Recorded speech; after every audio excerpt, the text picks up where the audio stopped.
stripes and bright stars through the perilous fight. For the ramparts we watched were so gallantly streaming, and the rockets' red glare, the bombs bursting in air, gave proof through the night that our flag was still there. Oh, say does that star-spangled banner yet wave o'er the land of the free and the home of the brave?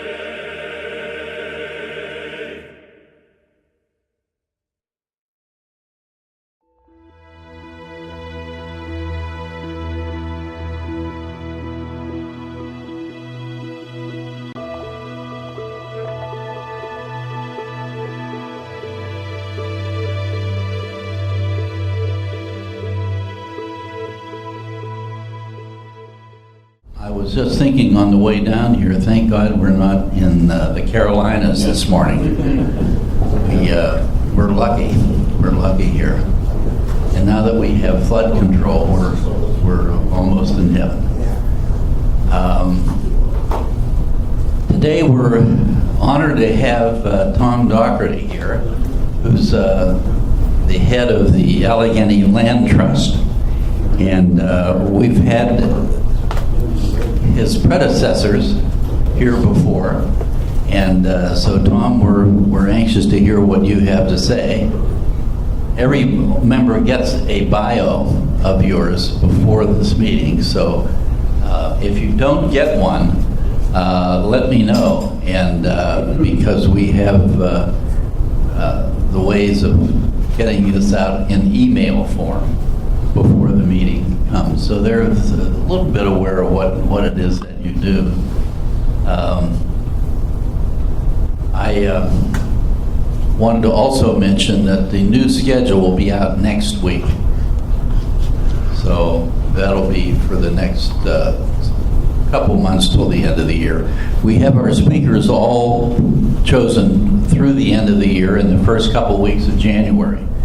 So if you run into what you think is a good possibility, let me know, but be thinking about the end of January, February on for new scheduling of speakers. So Tom, I'll let you take over. All right. Thank you. Thanks. Everybody hear me okay? Yeah. So you never know with the microphone, right? And I had this momentary panic when we were singing the national anthem that the mic was on, and that wouldn't be good for anybody who's happy to sing it, but not for everybody to hear, because I'm not really that great a singer. So it wasn't on, so everybody can hear me okay now. Thanks for having me. It's a great club and a great group, and really appreciate the chance to be here. Let me set one thing straight. I'm not quite the head of Allegheny Land Trust. There are 5 or 6 of us in the group, so I'm one of the people on the team, but don't exactly head it up. How many people have heard of us before? Yeah, pretty good group. Okay, so what I'd like to do, if it's okay with you guys, is take you through a little bit of where we are as an organization, but maybe a little more importantly, why we do what we do, and then we can, and some of the more recent things that we've done, and we can take it wherever you want after that. Is that okay? Okay, so if you are familiar with us, you know that what we do is protect natural resources in this part of the country, in this part of the region, part of the state, mostly really in Allegheny County. One of the things I'd like to talk a little bit about is we have this great natural heritage here. How many of you grew up in the area? Yeah, at least a decent amount, or your children maybe have grown up in the area. And one of the things that I think is really neat is that if you're from this area and you grew up here, everybody has a story about, well, we used to go down to the creek at the end of the street, or we used to go in the woods in the backyard, or we used to, hunt or fish or ride our bikes or build fires or whatever you do in the woods. People kind of grew up that way, and we still can do that. And the reason that we can still do that in a lot of places is that we have this great natural heritage here. There's a lot of hills, there's a lot of trees, there's a lot of woods, there's a lot of water. It's sort of part of what it means to be in Western Pennsylvania, right? So one of the things that this rich natural heritage does, it's really part of what makes our way of life in Western Pennsylvania, that everybody talks about how Pittsburgh is a very livable city and Western Pennsylvania is a very livable place. Part of that reason is because of this natural heritage that we have that allows us to do all of these great things close by.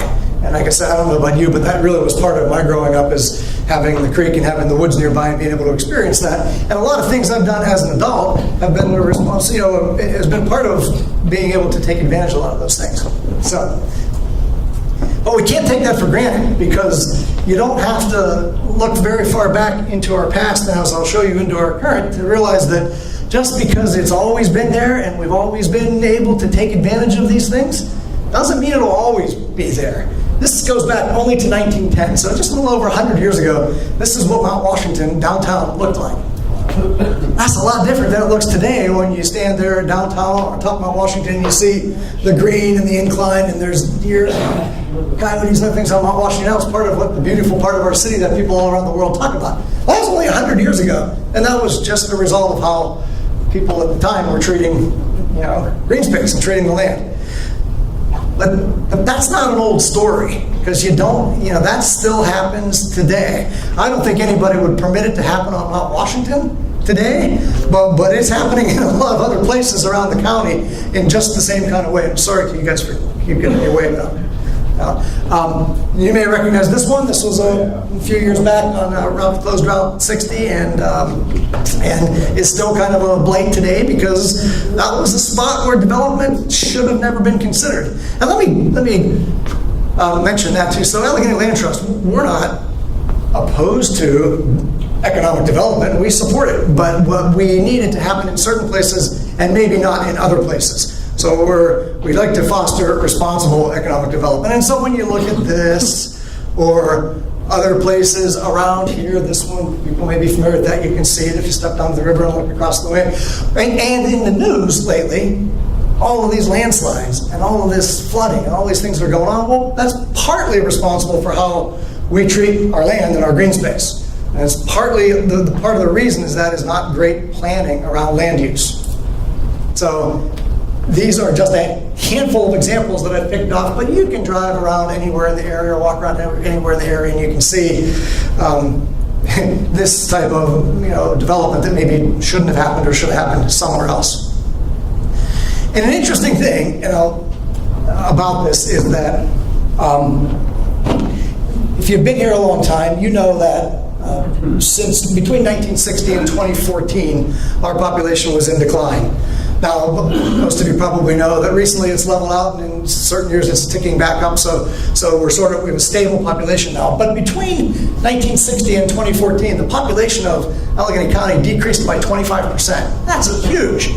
But during that same time period, the amount of developed acreage increased by, the number's not there, but by 69%. That's just not really good planning. So if you look at a population going down by 25%, but we've gobbled up 69% more of the land, there's not really a good connection there. And that trend continues today. So even with a flat population, we continue to develop land at a very rapid pace.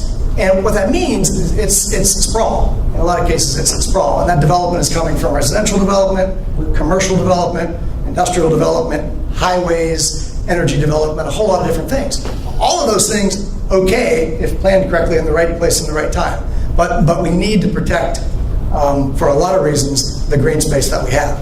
Just to show you, from a numbers standpoint, we in Allegheny County, you look at the years down this side, and the green space square miles down that side. Every 5 years, we lose about 15 square miles of green space in Allegheny County. So what does that mean? It means that the woods that we like to see, it means our scenic views, it means that those things are changing and they're going away. It means the places for people to hunt. It means the land that absorbs water and prevents flooding. All of those things are declining rapidly. And in this period, so here it is, the period between 2001 and 2006, we left 15 square miles. between 2006 and 2011, and everybody remembers there, that was the real estate collapse, the market collapse, the slowdown, everything stopped. But even in that period of great contraction of the economy, we lost 4 miles of green space. We've lost another 15 miles since in the next 5 years, and we'll lose another 15 or more in the next 5 years. So those are numbers. What do they mean? Like, how does it stack up? It means that if you look at our county, I'll tell you in 1 second what that size means, but if you look at, as green space continues to decline in Allegheny County, we've gone from a county that was roughly 50-50 developed and green in 2001 to a county that in a few years will be 60-40, and if those trends continue, it'll keep changing. Now, again, if we were growing at this amazing rate, you might understand that a little bit better. But if the county's not growing and it's somewhat flat, but we continue to gobble up green space, that just means that we're changing the dynamic, that we're changing the look and the feel of the county. And we're creating problems like increased flooding, and increased landslides, and air issues, and water quality issues, and things like that. Not to mention the regular old places just to go out and recreate outdoors. So, to put a little context to the numbers that I just showed you, between 2001 and 2011, in Allegheny County, we lost an area the size of South Fayette Township to development. So that much green space was turned into development in those years. And in between 2011 and 2021, somebody you may be more familiar with these because they're closer, we'll lose an area the size of McCandless and Ross Townships combined. Now, it doesn't take too much thinking forward to say, well, if that keeps happening, we're going to be a completely urban county in a short period of time, by 2050 or therefore, or around there. That's not really a good thing when your population is relatively flat. And why? So when I talk to people, I say, well, who cares? Somebody could say, I don't really care about the squirrels, and I don't really hunt, and I don't go out and walk in the woods. I don't really care about it. I don't like when people say that, but there are some people that feel that way. So why should I care about green space? Why should I care about what we do with it? Why do I care if our county becomes 100% developed by 2050? Why do I care about that? Because, where'd it go? Because green space and the way we manage green space, you gotta look really fast. All right, look at it. The point of this is, I'll stand right here so I can keep it up here. Landslides, a lot in the news about that. Air quality, a lot in the news about air quality with what's going on with potential industrial development and past development. Our water quality, disappearing green space for recreational purposes, flooding. I mean, if you don't know we have a flooding problem, then you probably haven't been paying attention to the news in the last couple of days and weeks and months. Food and growing food nearby, the loss of farms, and combined sewer overflow, all of those things, I'm sorry about this little game we got going on here, but all of those things have to do with how we manage our green space. So we'll get off of that slide because it's kind of annoying. So that's where Allegheny Land Trust comes in. So that sort of just sets up why do we exist and why do we do what we do? Because of what I just showed you. We believe it's important when we look at the current and the future of Allegheny County that we maintain the natural heritage that we have here so that people can enjoy it, like we talked about at the beginning, and so that we can minimize a lot of those issues that we're now dealing with, because they won't go away by themselves, and if green space goes away, those issues become worse. So that's where Allegheny Land Trust comes into play. We're a nonprofit organization. We're not part of the county or the city or any municipality. We've been around, most of you said you were familiar with us, so we've been around for 25 years, our 25th anniversary year. We were founded in 1993 in response to exactly the things that I've just been talking about. There was a countywide survey done. The general population said there was a concern about green space, and so Allegheny Land Trust came into being to start working on that issue. We operate in Allegheny County primarily, a little bit in some of the surrounding counties, but not much. And that number is now 2,400 acres that we've preserved in 27 municipalities. And the important thing to remember is we don't just go into a municipality and do it our way. We work with the local municipal government, the people in the community, others that want or care about a particular piece of property that they want to have protected. Maybe it's because they can put a stormwater management, a green sort of infrastructure on that for stormwater management. Maybe it's because they want more space to ride or run or hunt. Maybe it's just because they like that hillside the way it looks. Maybe it's because their family farm or the woodlands have been in their family for 3 generations and they really don't want to see it become 144 townhomes. So a lot of reasons people work with us. Maybe it's because, and increasingly so, it's because a municipality might say, you know what, it's not in our best interest, and this is even the municipal government, it's not necessarily in our best interest to have uncontrolled development. So there's some mindset of, well, more homes, more townhomes, more of those things mean more tax revenue for the municipality. That's true, but they also mean more cost, more infrastructure, bigger, new schools. We're seeing that here. New stormwater management, new roads, traffic, all of those things. So you have to balance the benefits of certain development versus the cost of development. And so, for that reason, a lot of municipal governments are working with us as well to talk about what areas should be protected and how we can work with them to do that. And I should mention that many of you are probably familiar with us. We're very active in this area. I think that last slide said that we have protected 23, but that's now 2,400 acres in 27 municipalities all around the county. But we have a real density of our conservation areas, or one of our focus areas has been in the hills surrounding Sewickley. So in Bell Acres, in Sewickley Heights, in Sewickley Hills, in Franklin Park, and that area. So while we operate all around the county, you can take advantage of, or you are maybe already benefiting from, the land that we protected, or 700 acres in the municipalities that I just mentioned right here around Sewickley. So what do we do? So that's kind of why we do it. What do we do?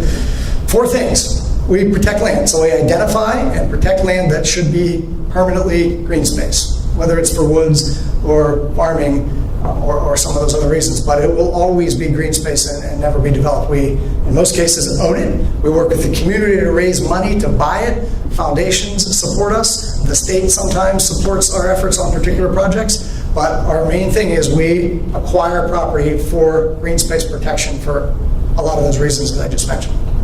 Second piece is, once we own it, we have to steward it. So the other big pillar is, now we have 2,400 acres. What do we do with them? Almost all of them are open to the public for recreation.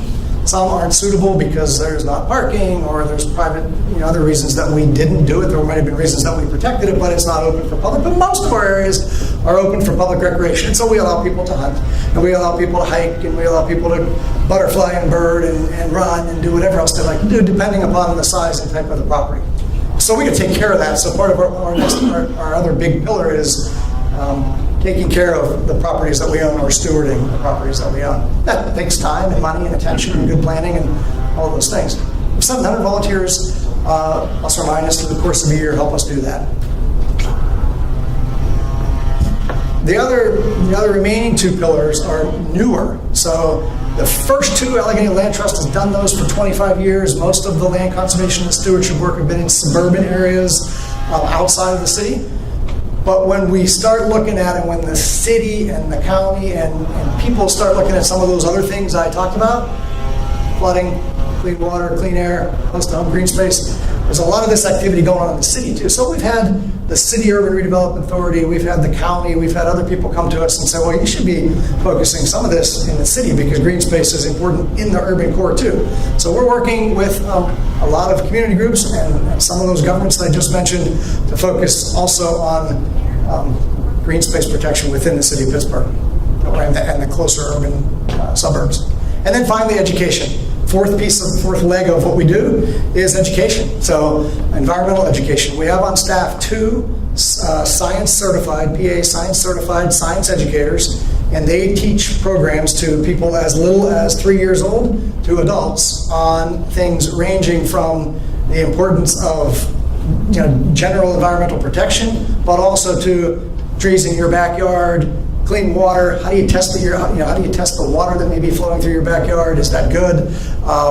We go into schools and teach programs on environmental responsibility and sustainability to schools. And why do we do that? It's kind of off of our mission. Not really, because the more people understand what we do, the more they in the future will be a part of it and support what we do.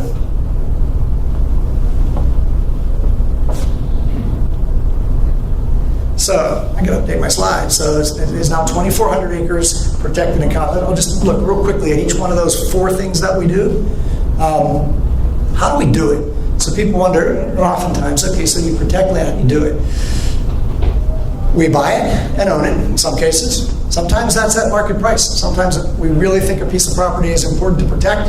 We have the support of others around in the community and some of the people that I mentioned. We flat out buy it at market price because that owner is not necessarily interested in protecting it or working with us to do it. But if it's important, we'll try to do that. That's costly. We try to avoid doing that all the time. Second thing is sometimes people want to conserve the property. They'll sell it to us at a bargain rate or a discount rate because they have a conservation interest in mind, but maybe they need to get some money out of the property. Certainly understandable. When they do that, the difference between what we pay and market value is tax deductible. And as it would be, of course, with bequeaths or donations or other things. Sometimes people donate property to us. It's not uncommon for somebody to say, this property has been in my family for 3 generations. I think I mentioned this before. I don't want to see it developed. My kids have no interest, or I have no kids, or I don't know if they would have the same interest I have. They'll donate that property to us. And if it makes conservation sense and we want it for a particular reason, we will accept that property and put it into our portfolio and steward it like we do the others. There are other ways that we protect land. Conservation easement is another one. I don't know how many of you guys know this. You can separate, probably know you can separate, especially nowadays, you can separate mineral rights from property rights. So you can sell your mineral rights, right? Some of you have probably been involved in some of that recently or been asked to consider that. The other thing you can do is you can separate your development rights. So if you wanted to let a piece of property, let's go back to the little example I was using. You live on a piece of property and it's the guy I just talked about. He's been there 3 generations, doesn't want to see it develop, but still wants to live there, or wants his kids to be able to live there, or somebody else to be able to live there in the future. He is able to separate the development rights and put a permanent easement on the property that says it'll always be protected green space, but in this little carve out around my house, I can do whatever I want. So he can still live in that house. His kids can live in the house. He can sell the house, but the property can be protected. And a lot of people like doing it that way because they know that their property will be protected the way they love it. But they don't have to use it any differently while they're still around or still living on it. So that's another tool that we use. And there are other ways that we work to protect land. This is one of our conservation areas. I'll talk a little more about that later. Down along the Allegheny River. So stewardship. I don't have to talk too much about this. You probably get it. When we own 2,400 acres in 27 municipalities, over 35 different properties, we got to take care of them because our name is on it. We're somebody's neighbor now. We own the 100 or the 200 or the 50 acres next door or down on the street that people see. We need to take care of it in the best way that we can and be a good neighbor and a good landowner because our continued support from that neighborhood or those people depends on it. It's our brand, it's our name. So we spend a lot of time taking really good care of the property that we own. It's a challenge because as we get bigger and we are protecting more property, it takes more resources and more time and more attention to protect them. But we're trying to stay ahead of that curve. This was the urban greening piece. So I already talked a little bit about this, but you can just take a look at some of the things on there, how we do it. I mentioned that there's an increased demand in urban areas to protect land, green space, and so we're getting increasingly involved there. And the reason people are interested is there are a lot of ways, like green infrastructure, which is a way to manage stormwater, like increased property values when we go into an urban neighborhood, really anywhere we can serve property. People like to understand that that property next to them is forever protected. So whether that's in Bell Acres or whether that's in Belts Hoover in the city, when we do work in an area, the property values in surrounding areas increase. You can see that. You can imagine how that would happen in the city, especially. So that's the urban greening piece, and then I already mentioned the education piece. This is a new piece for us. This is we absorbed this staff of 2 a couple of years back. Again, with the idea that it fits our mission and supports our mission going forward, teaching people to care.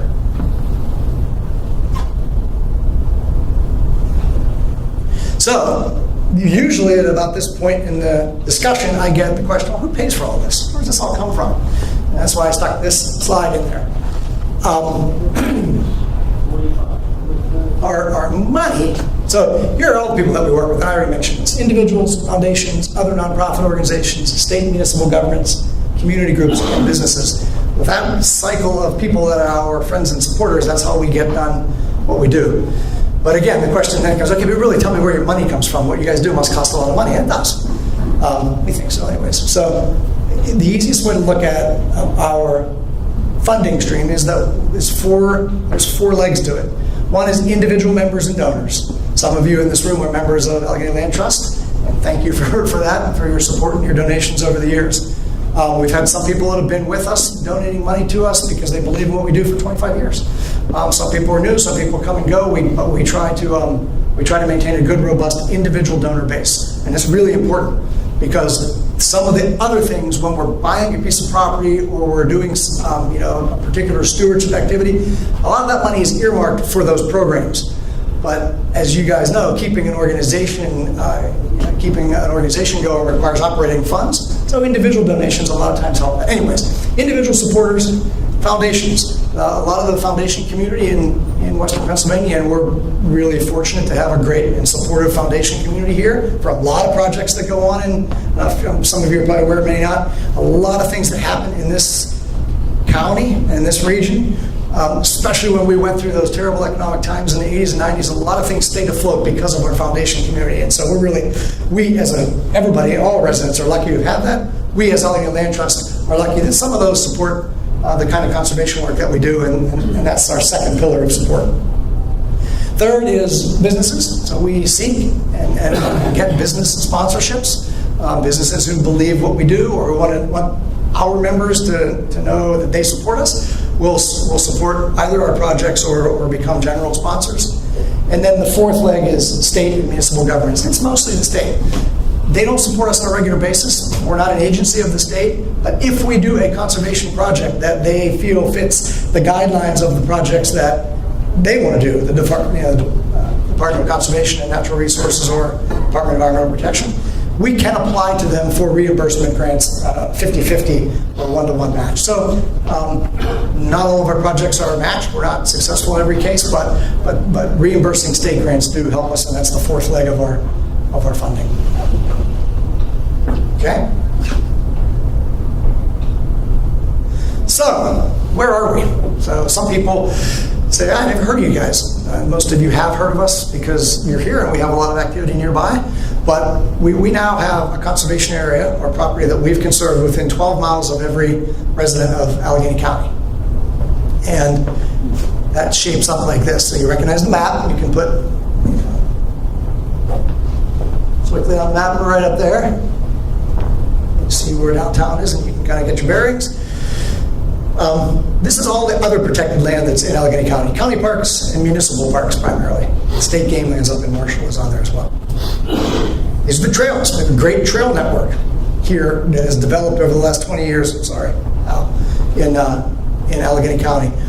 And these are where our conservation areas are in addition to those ones that are there. So this is where, we have about 35 now. These are the 20 that we most invite the public to come and visit. And you can see, guys, that a lot of them are right up here, not very far from where we're sitting right now. So if you've never done that, and you do like to get out and take a walk, there's a lot of places that have a variety of trails within 3 or 4 miles from here that are Allegheny Land Trust properties that are great for going out to explore.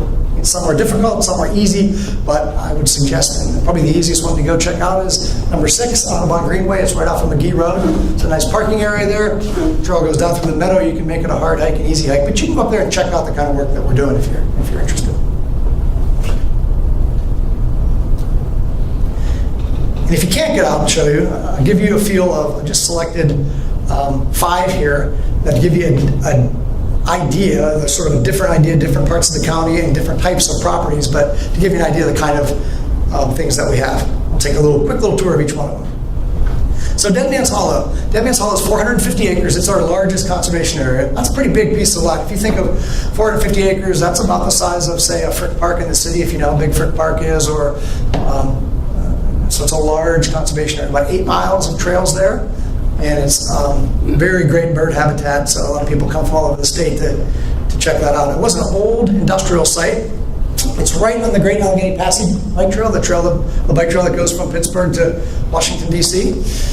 And then it says the trail that comes off of the Great Allegheny Passage and goes up into Dead Man's Hollow. This property, 15 or 20 years ago, was slated to be a landfill. And many of the people in the area down there and Allegheny Land Trust didn't think that a landfill would be a great thing for this to be, right along the river in that picture down there.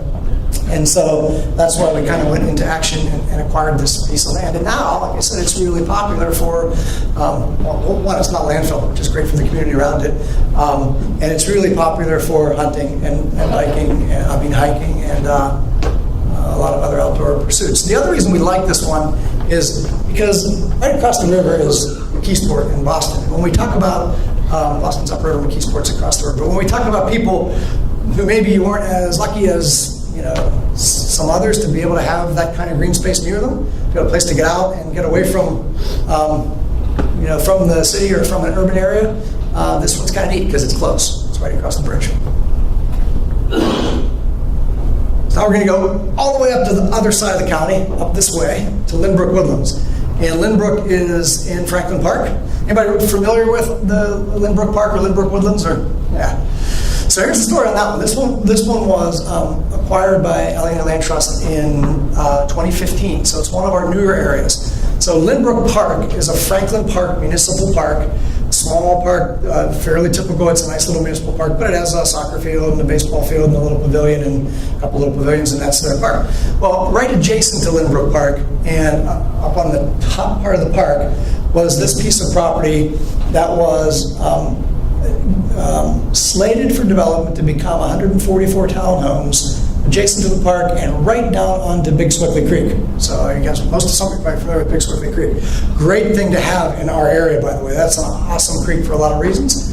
But this would have, if this were developed, changed the character of the park, changed the flood situation on Big Swickley Creek, just probably not a great spot for that to happen. The community said, we don't really want it. And Franklin Park Municipality even said, well, we wouldn't object if you guys tried to protect this. And they got on board.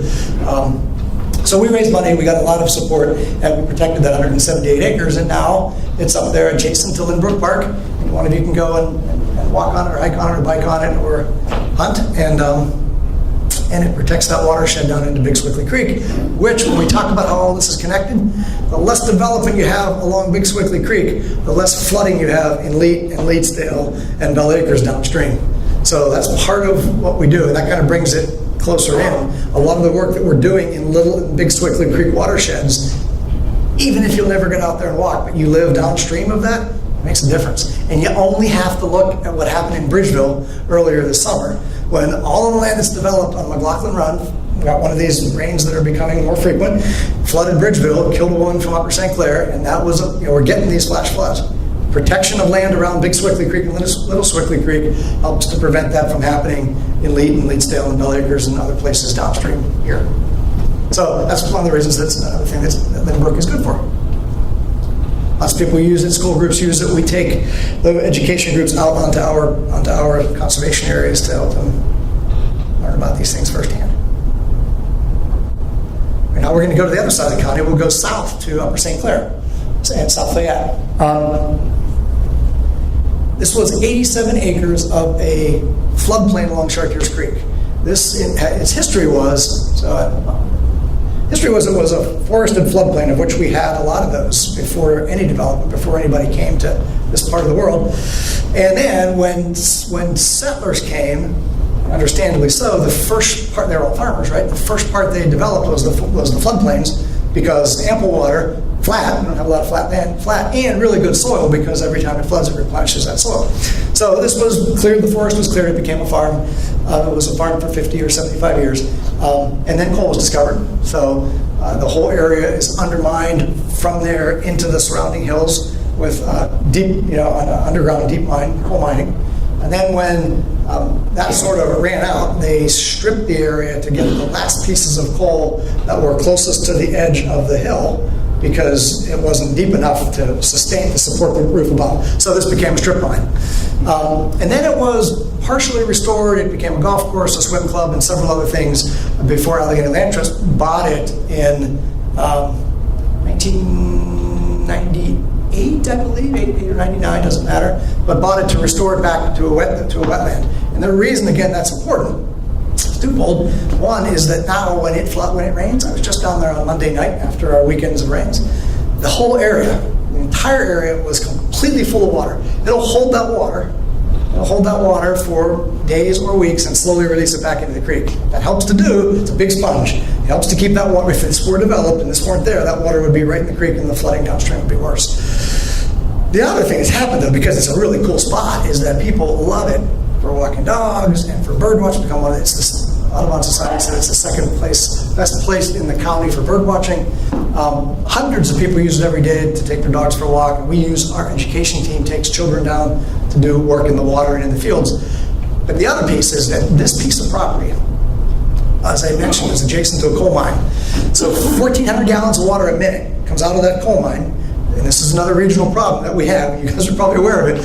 Our coal history from old mines puts a lot of polluted water into our rivers and streams. And this one, 1,400 gallons a minute come out of that mine, and we're going into Chartiers Creek. And if you've ever seen it, I'm sure you have, what that causes is the stream becoming completely orange. So the rocks are coated with orange, the plant life is coated with orange, and nothing lives. It kills the streams. So because we acquired this property with the mine drainage coming right through it, we were able to install an abandoned mine drainage cleanup system on the property, which is this guy here. So what that does, what's fascinating about it is Chartiers Creek comes down the right-hand side, you can see it. This is the hillside that was undermined. The water comes out of the hillside right up there. It goes into the first long and skinny pond, and it makes its way through those ponds over a period of 3 or 4 days into this wetland and then out into the creek. You can see it comes in orange and it's coming out clean. So why is that important? Well, it's important because Chartiers Creek was dead because of mine drainage, and this stops all of that from going into the creek. It's also important because a lot of communities take their water from the Ohio River, which is right downstream from Chartiers Creek, goes into the Ohio River. So when you see all these little things, they all add up. So we're able to use our properties in a lot of different ways to have a lot of benefits to the community, and this is a really neat one. So that water, which used to flow to the creek, kill the creek, and cause a giant orange bloom for about half a mile down the stream, now goes into the creek clean, and then it's a whole different ballgame. So this is property. So recreational purposes, educational purposes, and flooding purposes, and environmental cleanup purposes. So that's pretty cool.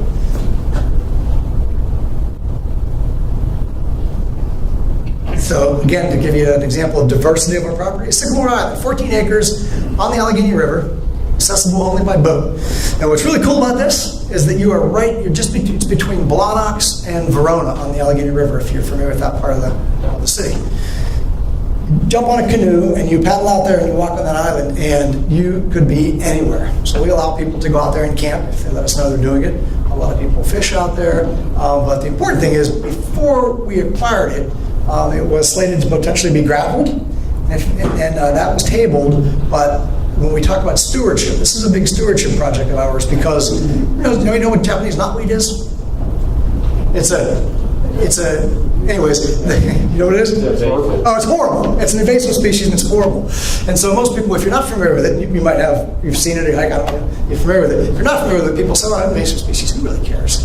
So we don't really care whether the species was from Japan or somewhere else. What happens when, as you know, this island was overrun with it. And what that means is you can't get on the island. You can't hike on it, you can't walk on it. Native animals, birds don't go there. It just basically kills it because it grows real dense, nothing eats it, and it just takes the island over. So from a stewardship standpoint, we said, well, we own this island now. We can't allow it to be completely overrun with Japanese knotweed. And so one of the big things that we do every year is work with volunteers and treat that island to remove the Japanese knotweed. And when you go out there, it's terrific woods now, like you would expect it to be. So that's just an example of stewardship. I got a picture of mushrooms up there because, anybody here a mushroomer? Yeah, I'm not either. But there's a whole club. It's the Western Pennsylvania Mushroom Club, and they go out on Sycamore Island because it's a great spot for them to collect the mushrooms. And then the last part of our little tour is Emerald View Park. So I started off by talking about that picture of Mount Washington being what it was in 1910. And now there's a trail system that runs along Mount Washington. So it's an amazing thing for us to have in Pittsburgh. You can start on a trail on the backside of Mount Washington. You hike around above the west end through the woods again, and you come all the way up to the front, and you end up at Monterey Bay Restaurant with a view. So it's pretty incredible. And when you walk in there, I saw a buck in there a couple of months ago, an 8-point buck, right there with the city behind it, and me standing in the woods right there. Allegheny Land Trust, in that case, I talked before about conservation easements. We don't own that property, but we have a conservation easement on most of where that trail goes, which means that whatever a future landowner might want to do with that property, they can't develop it. So Mount Washington won't ever look like it looked in that picture that I showed you when we first started talking. So that's all of this green space here. The trail I talked about, you pick up the trail back there, you hike right along the top, you come all the way around the front, and you end up on Mount Washington. It's really pretty incredible. With, of course, the view that everybody is familiar with. So that kind of concludes our tour of the properties that we have. We talked about the state of green space in Allegheny County. We talked a little bit about why it's important to protect and think about how we use our land and our green space. We talked about what ALT does. We took a little tour of some of our properties. So we're going to get, rather than getting into this, we'll suffice it to say we'll keep doing what we do. We think it's an important mission. We always have more properties on the list as potential acquisition opportunities or potential protection opportunities than we have funds. And we're working urgently to identify the best ones to protect to deliver the greatest community benefit in the county and whatever community we're working in. So why don't I stop there and say, makes sense? Does what we do, I guess, does what we do make sense? Do you understand what we're talking about? Do you have any questions about why we do it or what we're going to do in the future or anything else that is related to this kind of thing in the area? Okay, any questions? Good. I'm just wondering if you're involved at all in Moon Township, the Montour Run. Yeah, great question. So there is a small land trust over there called the Hollow Oak Land Trust that we work pretty closely with. It's a very, very small trust that does some of the things that we do, but they focus almost exclusively on Moon Township. But we know the executive director there. We work closely with him, and we just acquired, I was telling somebody earlier, we just acquired and have under agreement 38.5 acres right along the Montour Trail. Do you know the trail? You know the Montour Trail? So at milepost 1, if you come up from Coriopolis, from the trailhead in Coriopolis, the first thing you go through is the Superfund cleanup site. The second thing on the right-hand side is a business. I'm not sure what they do, but there's some old trucks and some equipment in there. And then that road ends. And then the next thing is a whole wooded hillside for the next half a mile along the right-hand side. And we just acquired that entire hillside. And there's also a flat plateau in there. And we acquired that we talked about the reasons we do it. We acquired that, one, for trailside protection, so that we don't have other things. I mean, when you ride or walk on the Montour Trail, some areas that are really beautiful, the areas that for the most part aren't developed. Montour Run runs next to it, there's trees, and then you don't have to go too far upstream to realize what happens if you have other things encroaching the trail. It changes the trail experience. So we acquired that piece of land. Reasons, trailside protection and scenic beauty. To make it a place to ride to create walking trails in that area, right adjacent to the trail, to connect to other green space up on the hill that Hollow Oak is working on, and to absorb water for Montour Run so that Montour Run doesn't increasingly flood the way so many other streams do. So, yeah, we are now. And if you're interested in getting involved in that project, let me know. We're excited about that one. I was just over there yesterday. It's a beautiful piece of ground. Yeah. Can you give us a synopsis of any litigation that you've been involved with and what the outcomes have been? Is there anything in particular that you're thinking about? Or? Yeah, no, we've had, I'm sitting here thinking that I don't know of any litigation that we've been involved with. I really can't, and not because I can't think of any. We've had I'm sure there have been things in the past, but if they have, they've been minor, and it's been a very non-turbulent kind of climate for us in that Yeah. You'd think there would be with the type of exposure that we have, but there hasn't. In the county non-trust lands, how bad of a problem is erosion? Just in the county in general? Yeah, erosion is a problem, as it always is, for, especially on developed areas, for water quality in the streams. But erosion, more importantly, more recently, and this year is just a great example that I would call it more than erosion, I would call it landslides. And this has been, in 2017, been more slides than any other year on record in Allegheny County. And I think we're going to keep seeing a lot more of that if we don't make land use decisions that prevent it. So I can't quantify it. I can just tell you that 2017, or 2018, I mean, has had more landslides than any year on record. Yeah. I see up there, that's a Swickley phone number. It is. For what, do you have an office? Our office, we are based here. Our office is 2 blocks, we're on Thorn Street. Any one of you are welcome to stop in and meet our staff and talk about what we do. Yeah, we're right on Thorn, just behind the church on the corner. So just off the main drag.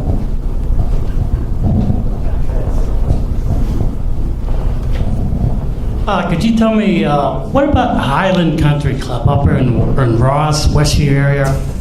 I mean, are there any trails going through there? Or Yeah. did you guys have a chance to buy that? Or? We would have liked to have bought that. Highland is a good example. Churchill's another country club that has recently gone defunct. That is, I'm not sure what the status is owned by a developer, but I heard that he may not be interested anymore.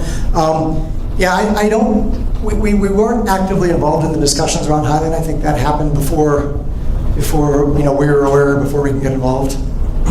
A big chunk of property. Yeah, I know. And how much of that has been developed already? Because it's almost all of it, right? Yeah. All you see is houses. I know. See that's a really great example, and there are we try to stay out ahead of those things. That's a really great example. We try to stay out ahead of them. If we find out, we can't. If a buyer wants to sell for a development like that, and the development meets all of the municipal requirements, we're not, and it's not our position or our place to try to stop it, but we try to understand when those opportunities are coming up. We try to become part of the conversation so that, hey, maybe development isn't the best thing here, we're an alternative. That one I think just happened and we couldn't get out in front of it. Also, it was a really big price tag. So we have to, that's the interesting thing that we always have to weigh. I showed that little picture with all the handwritten notes. They were real projects that are on our desk right now of things that we would like to protect or that are for sale or that could soon go for sale, like, could have been Highland Country Club or whatever, that we're trying to figure out how to do. Sometimes and so we have to balance our dollars that we have versus the opportunities that are on there, where we can best, make headway. Highland Country Club is a great example of what we would like to get out in front of, because there's another piece I'll mention on that. That wouldn't necessarily have had to have been a thing where no development could happen. So we work, oftentimes, I'll give you one example. I don't know how you were on time, but I'll give you one example of Venango Trail. That's a golf course. Everybody remember Venango Trail up in Warrendale? So that was acquired to be developed into what it is developed today. So it's a series of homes and townhomes and a neighborhood there. But we worked with that developer and took almost half of that property and made that into a conservation area. And now, what does the developer have in all of the ads for that property? Adjacent to a permanently protected conservation area. So that was the area where would we have liked to have bought all of Venango Trail and turned that into a conservation? Yep. Were we able to? No, but were we able to get in and work with the developer and say, okay, you put that many houses in and we'll take this piece of it, and we worked with in a favorable way with that developer to protect at least part of that. Highland could have been a good example of something like that. Yeah. Do you ever think of, there's some communities that have, for the square feet of the building, you have to have so many square feet of green space, and a lot of this city areas have now developed that, because rather than just being big concrete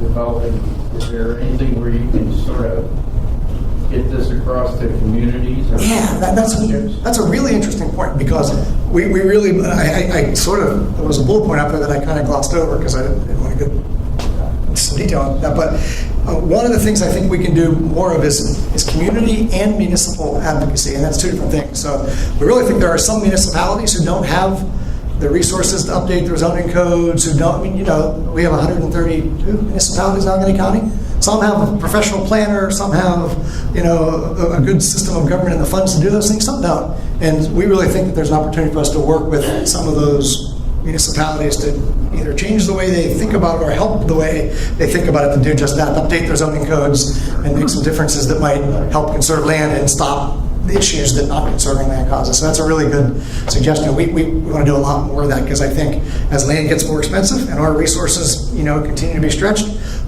we have to find other ways to save land, and that's one of them. Yeah, thanks.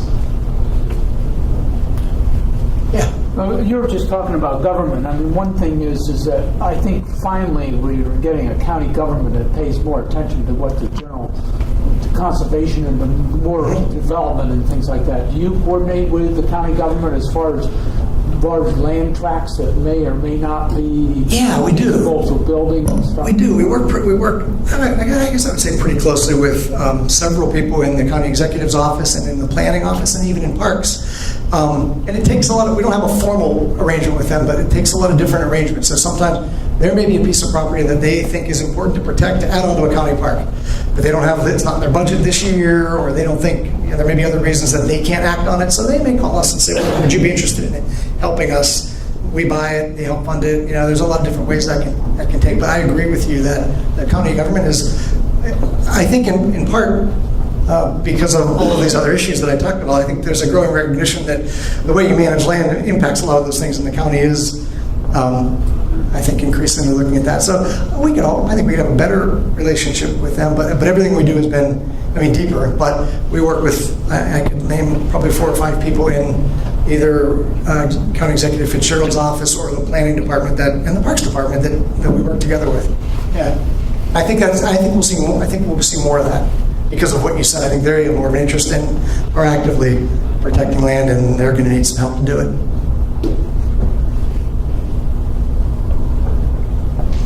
I would just want to respond to Simon's question about the legal precedents. Our neighborhood about 15, 20 years ago had a member of the neighborhood, there were 35 homes in this area, who was a multi-millionaire, and over the years had purchased properties to add to his property. So when he was getting ready to leave the neighborhood, we didn't know this, he had this land that he wanted to put up for sale. And there had been, through the township, some engineering studies that showed that this property was unstable because of shale and the hillsides and the shale. But that didn't bother him. He was interested in what he could make on this property. And you're up against a real tough problem there, because the township and the builder who was going to put homes in there were in cahoots, and they wanted to develop this property, which had been through history not buildable. Not buildable, yeah. Now, you would think that would make an easy decision. We took 7 years as a neighborhood to fight that. And as it turned out, he appealed that because he felt that this neighborhood won't raise the amount of money that I have to fight this. And I'm going to win. So he went twice to the Commonwealth Court and was voted down by the court.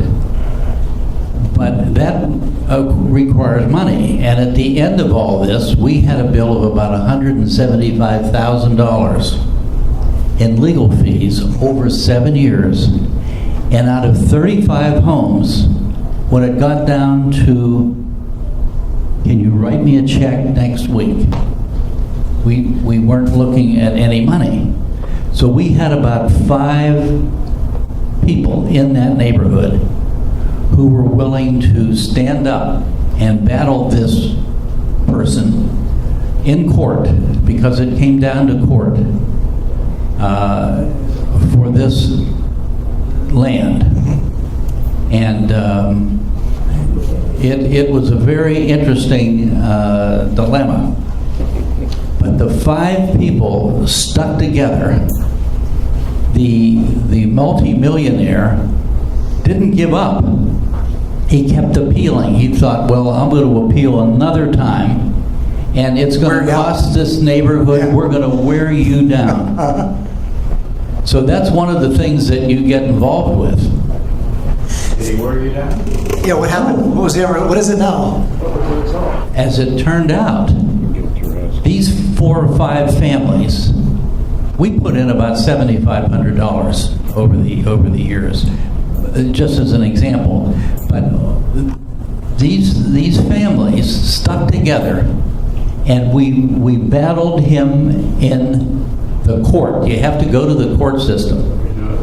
You have to go to the township meetings, because if they can see that you don't have anybody at the township meeting, they can bring up something real quick. That is absolutely correct. So that was a very interesting lesson. If anyone is ever interested in that, Yeah, He didn't. what's on the He land didn't. now? Who owns it now, and what's the... it's Sounds like you need a conservation organization to take that land and protect it forever. I know one. No, what did they end up doing? he ended up moving, and his property was sold. And actually, there's no houses on it now. And the problem is solved. So it's owned by The neighborhood private owner. won.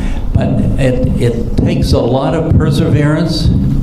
It takes some people that are willing to spend some money. We had 1 or 2 neighbors that said, I'll give you $25. For $175,000. Or we've paid our $25, we're out of it. It's your problem now. Yeah. Well, that's a really, so that ties into a couple questions. Litigation piece, the zoning, the hearing piece. But your point about, you made me think about 3 things when you said that. Your point about, the first is, community advocacy. Some communities, and it depends, a lot of times it's people who, if the community is generally higher educated or has means, somebody there will understand how to fight it if it's important to them. Somebody there will know how to collect people and make it happen. They won't all pay for it. That happens a lot too. We've had several examples of that. But in a lot of places, sometimes these things happen. The community either doesn't know it's happening, or they don't know that there's going to be variance almost every time. In your case, I'm sure what he was applying for was variances from the zoning hearing board. Because the variances, if they were in Hampton, I think you said if they were in Hampton, they probably have good, tight zoning ordinances. And what he was applying for, I'm sure, was variances to those ordinances. Well, those ordinances were put in place for a reason. And when these guys go back and they ask for that variance, it's up to the zoning hearing board and then the commission to decide whether they want to grant the variances or not. And if the public doesn't, if the general community doesn't think it's a good idea, they need to be at the meetings and they need to be organized about, well, no. And that doesn't even have to be a money situation. It has to just be being out in front of it and making sure that people know, because a lot of times the little thing goes up, zoning hearing board recommends it, council approves it at the next meeting, and it's done. And it doesn't have to be that way. There's a process up. So when we talk about what do we do as community advocacy, we try to let people know. We get those calls. We really get a call probably 2 or 3 times a month from different places saying, hey, I just found out the country club's about to become 400 homes. I just found out this beautiful farms across. What can we do? And we, as a nonprofit organization, we can't step in and stop it. What we can do is say, well, here are the things you need to do. You need to understand what your zoning ordinances are. You need to get people that are willing to go to the meeting and understand and say, we'll help them a little bit. We'll help them with their ordinances. Where do you live? What are the ordinances? What are they applying for? But we won't go out front and take, that has to come from the community. But you're exactly right. So part of our role, I think, is to educate people in the community what they can do if they want to change the way, if they want to control or influence the future of their community. And it's funny that you talk about money too, because I have a couple of examples where people will get rallied around it, and we should do it, and then one person ends up writing the whole big check because he or she couldn't get their neighbors to pony up enough. But we can't do anything about that. But we can. We can, and we're kicking this around. We have talked about putting aside a fund to support communities who, to support individuals who are racking up those legal costs. And we're not sure where we are in that yet, but that's because exactly the problem that you ran into. And in some communities I ran into it, and not only is one person not willing to pay, but nobody will pay, and so it doesn't happen.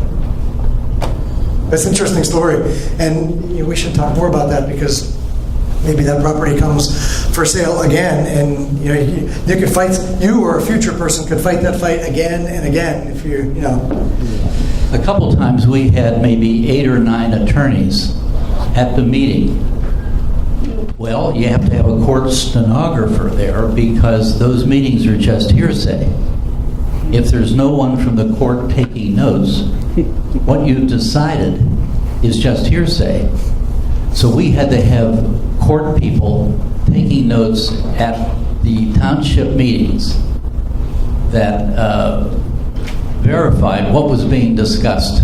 And somebody in your group knew that.